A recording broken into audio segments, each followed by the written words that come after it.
بسم اللہ الرحمن الرحیم۔ السلام علیکم ناظرین، فدا دل آپ کی خدمت میں حاضر ہے۔ پاکستان اور افغانستان کے حالات نہیں سنبھل رہے۔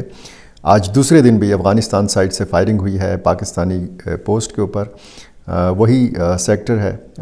وہی قندھار کا صوبہ ہے۔ اس حوالے سے تفصیل آپ کے سامنے رکھنی ہے۔ اور چینی مسلمانوں کو جس طریقے سے دھماکہ کر کے نشانہ بنایا گیا کابل میں، خودکش حملہ کر کے داعش کی جانب سے، داعش نے باقاعدہ طور پر اس حملے کی ذمہ داری قبول کی ہے، اور اس حوالے سے چین تل ملا اٹھا ہے۔ چین نے بڑا سخت رد عمل دیا ہے، اپنے شہریوں کو نیا ہدایت نامہ جو ہے وہ جاری کیا گیا ہے چین کی طرف سے، جو افغانستان میں موجود ہیں۔ اس حوالے سے بات کرنی ہے۔ داعش خراسان کے حوالے سے افغان طالبان نے بڑا دعوے کیے تھے کہ داعش خراسان کو کافی حد تک کمزور کیا گیا ہے، یہ بڑے حملوں کی سکت اب نہیں رکھتی، لیکن داعش نے یہ سارے دعوے بارود میں اڑا دیے ہیں۔ یہ معاملہ بھی، اور سراج الدین حقانی نے ایک تازہ تقریر کی ہے، اس میں کتنے پازیٹیو اشارے ہیں یہ بھی آپ کے سامنے یہ معاملہ رکھنا ہے۔ سب سے پہلے بات کر لیتے ہیں افغانستان سے۔ میں نے کل کی ویڈیو میں آپ کو بتایا تھا کہ 3 دنوں میں دوسرا حملہ کیا گیا تھا، اور آج جب ہم کل دوسرے حملے کی بات کر رہے تھے، آج منگل کے دن تیسرا حملہ کیا گیا ہے۔ آج آپ کو پتہ ہے 20 جنوری کی تاریخ ہے، اور اس سے پہلے جو ایک حملہ باجوڑ میں کیا گیا تھا، اور وہاں پہ بھی جانی نقصان نہیں ہوا تھا۔ اور کل جو بلوچستان کی سائڈ پہ پاک افغان سرحدی جو مقام ہے قلعہ سیف اللہ، اس حوالے سے میں نے آپ کو بتایا تھا کہ حملہ کیا گیا تھا، اس میں بھی جانی نقصان نہیں ہوا تھا۔ آج جو حملہ رپورٹ کیا گیا ہے، معاملہ تینوں حملوں کا، یعنی 3 دنوں میں یا 4 دنوں میں جو 3 حملے ہوئے ہیں افغانستان سائڈ سے، وجہ کیا بنی ہے؟ وجہ یہ بنی ہے کہ پاکستان سائڈ سے بتایا گیا ہے کہ جو باڑ لگائی گئی ہے اس کی مرمت۔ اب ظاہر ہے کہ اس باڑ کو جگہ جگہ کاٹا جاتا ہے، یہ سمگلروں کی طرف سے بھی کاٹا جاتا ہے جو منشیات کے سمگلرز ہیں، اور جو باقی دیگر جو غیر قانونی اشیاء کی سمگلنگ میں ملوث عناصر ہیں ان کی طرف سے بھی، اور ملیٹنٹس کی طرف سے بھی۔ تو ظاہر ہے کہ اگر ملیٹنٹس کاٹیں اس باڑ کو تو وہ سمگلرز استعمال کرتے ہیں، سمگلرز کاٹیں تو ملیٹنٹس استعمال کرتے ہیں۔ تو جب پاکستان مرمت کرتا ہے، یا جو رہ جانے والے حصے ہیں وہ اگر وہاں پہ باڑ لگائی جاتی ہے، تو پھر افغان سائڈ سے اگر اس طرح کے واقعات میں اضافہ ہو رہا ہے تو یہ ظاہر ہے کہ ایک تشویشناک بات ہے دونوں ملکوں کے لیے۔ اس میں بھی آج کے حملے میں بھی خوش قسمتی سے کوئی جانی نقصان نہیں ہوا، اور اس ساری صورتحال پر اس لیے بھی نظر ہے کیونکہ دعویٰ کیا جاتا ہے کہ جی سیز فائر ہے، جنگ بندی ہے پاکستان اور افغانستان کے بیچ میں۔ پھر جنگ بندی کے دوران جب اس قسم کے واقعات ہوتے ہیں تو میں نے کل بھی آپ کو بتایا تھا کہ بظاہر کوئی معمولی سے واقعہ ہوتا ہے، بظاہر آپ دیکھتے ہیں کہ چند ہی گولیاں فائر ہوتی ہیں یا چند گولیوں کا تبادلہ ہوتا ہے، لیکن خدا نخواستہ اس سے بڑا مسئلہ بھی ہو سکتا ہے۔ اگر کسی بھی جانب جانی نقصان ہو تو پھر یہ معاملہ جو ہے یہ بڑھ سکتا ہے۔ جو کابل میں حملہ ہوا تھا شہر نو میں، اس میں نے آپ کے سامنے تفصیل رکھی تھی۔ اس معاملے پر اب بحث ہو رہی ہے کہ داعش خراسان نے کیسے چینی مسلمانوں کو، غیر مسلمانوں کو نشانہ بنایا۔ اب ظاہر ہے کہ داعش جیسی تنظیم ہو یا باقی ملیٹنٹ تنظیمیں ہوں، اس حوالے سے یہ سوال اٹھانا کہ جی اس تنظیم نے یا فلاں تنظیم نے مسلمانوں کو کیسے نشانہ بنایا۔ اب ظاہر ہے کہ جو اس قسم کی تنظیمیں ہوتی ہیں جب یہ حملہ کرتی ہیں، تو اگر یہ افغانستان میں حملہ کرتی ہیں اور اگر یہ پاکستان کے اندر حملہ کرتی ہیں تو ان کا ٹارگٹ ظاہر ہے کہ مسلمان ہی ہوتے ہیں، چاہے وہ فورسز کو نشانہ بنائیں، چاہے وہ آرمی کو، ایف سی کو، پولیس کو نشانہ بنائیں، چاہے وہ عام لوگوں کو نشانہ بنائیں، اور یہ میں دونوں ملکوں کی بات کر رہا ہوں۔ تو یہ سوال یا یہ بحث جو ہے یہ عجیب و غریب لگتی ہے کہ کیسے داعش خراسان نے چینی مسلمانوں کو نشانہ بنایا۔ یعنی اگر داعش خراسان چینی مفادات کے خلاف ہے تو پھر داعش نے کیا یہ دیکھنا ہے کہ جن چینی شہریوں کو نشانہ بنایا جا رہا ہے وہ مسلم ہیں یا غیر مسلم؟ یہ بحث جو ہے یہ لاحاصل بحث ہے، یہ بےمانی قسم کی بحث ہے، اور اس میں حملہ آور جو ہیں اس نے جو نشانہ بننے والے لوگ ہیں انہوں نے مذہب نہیں دیکھنا کہ کس مذہب سے ان کا تعلق ہے، اور نہ دہشت گردوں کا کوئی مذہب ہوتا ہے۔ جو صورتحال اس وقت افغانستان کے اندر ہے، اب ظاہر ہے کہ چین نے بڑا سخت اس کا رد عمل دیا ہے، اور چین نے یہ کہا ہے افغان طالبان کی حکومت سے کہ اس واقعے کی شفاف اور فوری تحقیقات کی جائیں، اور جو اس میں ایک چینی شہری کی جو اس میں جو جان سے گیا تھا، اس پر ظاہر ہے کہ چین کا شہری تھا، مسلمان تھا، اس حوالے سے چین نے رد عمل دیا ہے، اور یہ جو عناصر ہیں، جو ذمہ دار عناصر ہیں، ان کے خلاف سخت کارروائی کرنے کا مطالبہ کیا ہے، اور اس واقعے پر گہرے غم اور غصے کا اظہار کیا ہے، اور واضح کیا ہے کہ افغانستان میں مقیم چینی شہریوں، منصوبوں اور اداروں کی سیکیورٹی پر سیکیورٹی جو ہے وہ ہر صورت یقینی بنائی جائے،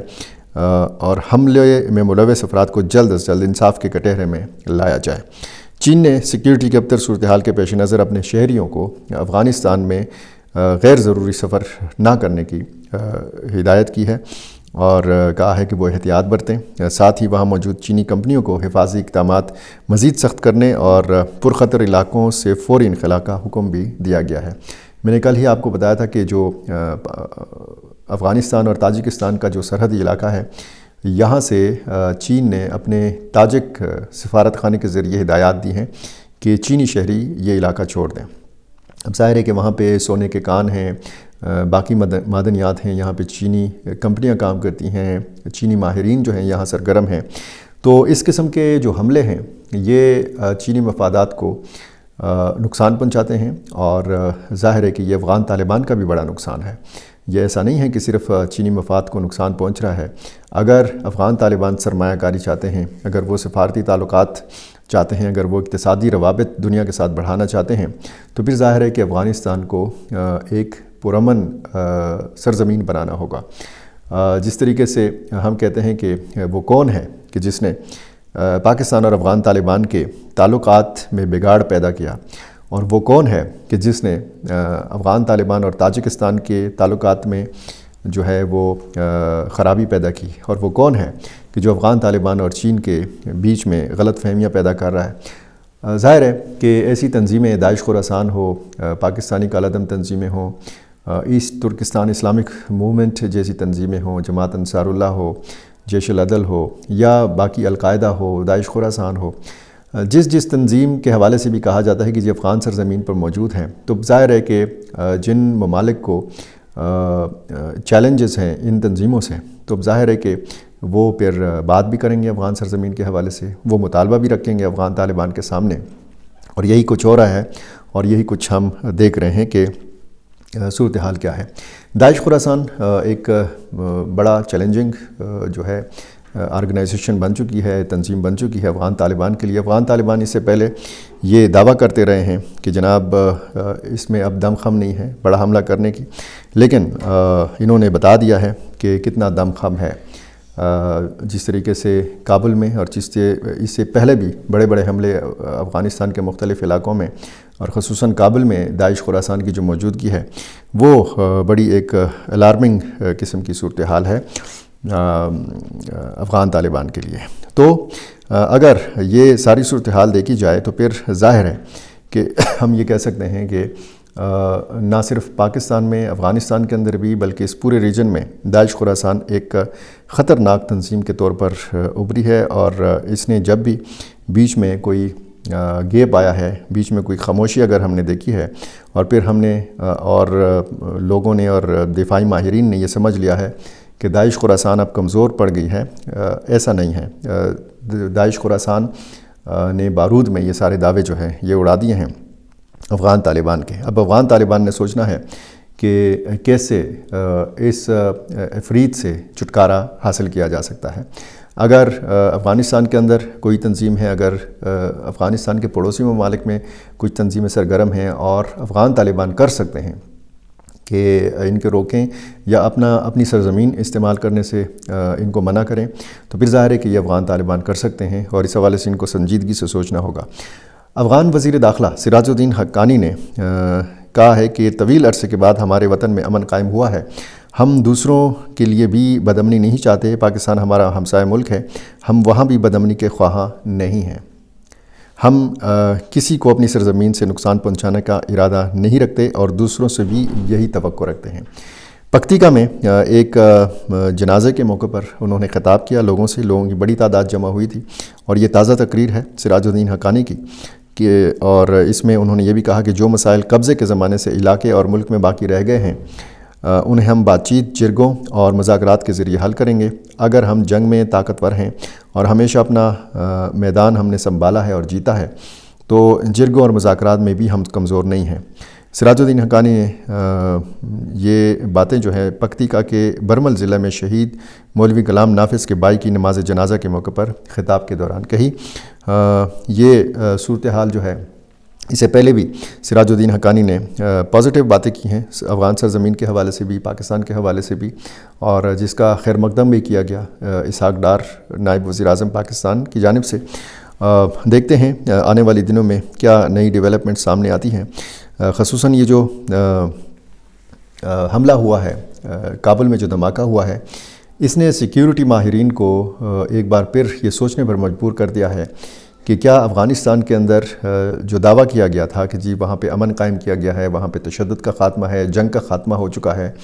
تو کیا اب صرف داعش خراسان ہی ایک بڑی تنظیم ہے کہ جو افغان طالبان کے لیے ایک بہت